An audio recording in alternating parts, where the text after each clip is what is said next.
श्री गणेशाय नमः। शिव पुराण कोटि रुद्र संहिता अध्याय 8। प्रथम ज्योतिर्लिंग सोमनाथ के प्रादुर्भाव की कथा और उसकी महिमा। तदनंतर कपिला नगरी के कालेश्वर, रामेश्वर आदि की महिमा बताते हुए सूत जी ने समुद्र के तट पर स्थित गोकर्ण क्षेत्र के शिवलिंगों की महिमा का वर्णन किया। फिर महाबल नामक शिवलिंग का अद्भुत महात्म्य सुनाकर अन्य बहुत से शिवलिंगों की विचित्र महात्म्य कथा का वर्णन करने के पश्चात ऋषियों के पूछने पर वे ज्योतिर्लिंगों का वर्णन करने लगे।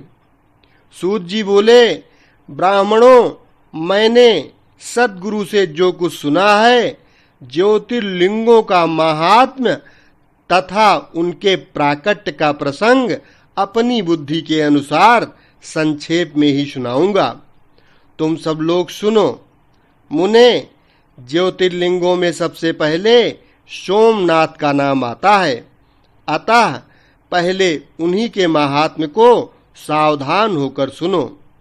मुनीश्वरों, महामना प्रजापति दक्ष ने अपनी अश्वनी आदि 27 कन्याओं का विवाह चंद्रमा के साथ किया था।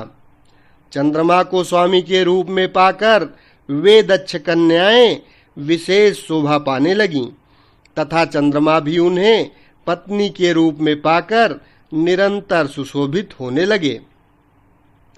उन सब पत्नियों में भी जो रोहिणी नाम की पत्नी थी, एकमात्र वही चंद्रमा को जितनी प्रिय थी उतनी दूसरी कोई पत्नी कदापि प्रिय नहीं हुई। इससे दूसरी स्त्रियों को बड़ा दुख हुआ। वे सब अपने पिता की शरण में गईं। वहां जाकर उन्होंने जो भी दुख था उसे पिता को निवेदन किया। द्विजों, वह सब सुनकर दक्ष भी दुखी हो गए और चंद्रमा के पास आकर शांति पूर्वक बोले। दक्ष ने कहा, कलानिधे, तुम निर्मल कुल में उत्पन्न हुए हो। तुम्हारे आश्रय में रहने वाली जितनी स्त्रियां हैं, उन सब के प्रति तुम्हारे मन में न्यूनाधिक भाव क्यों है? तुम किसी को अधिक और किसी को कम प्यार क्यों करते हो? अब तक जो किया सो किया, अब आगे फिर कभी ऐसा विषमतापूर्ण बर्ताव तुम्हें नहीं करना चाहिए, क्योंकि उसे नरक देने वाला बताया गया है। सूत जी कहते हैं, महर्षियों, अपने दामाद चंद्रमा से स्वयं ऐसी प्रार्थना करके प्रजापति दक्ष घर को चले गए। उन्हें पूर्ण निश्चय हो गया था कि अब फिर आगे ऐसा नहीं होगा। पर चंद्रमा ने प्रबल भावी से विवश होकर उनकी बात नहीं मानी। वे रोहिणी में इतने आसक्त हो गए थे कि दूसरी किसी पत्नी का कभी आदर नहीं करते थे।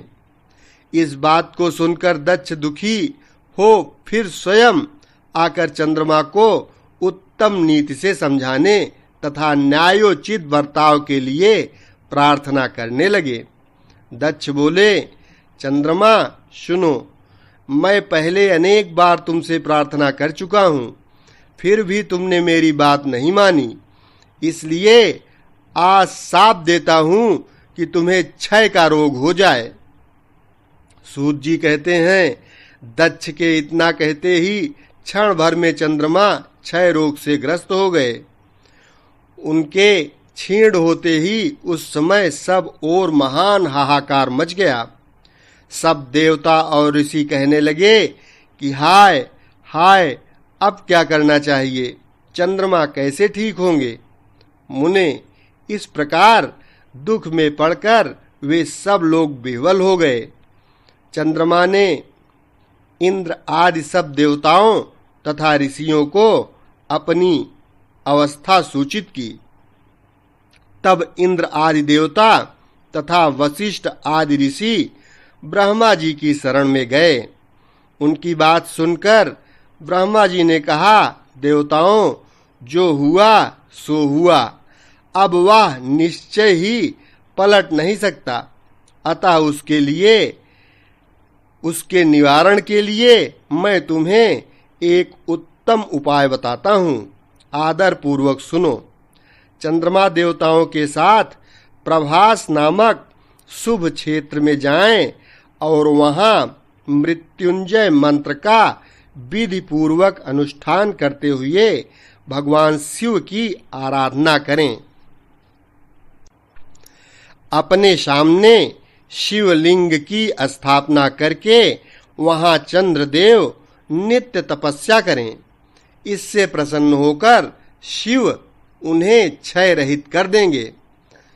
तब देवताओं ने तथा ऋषियों के कहने से ब्रह्मा जी की आज्ञा के अनुसार चंद्रमा ने वहां 6 महीने तक निरंतर तपस्या की।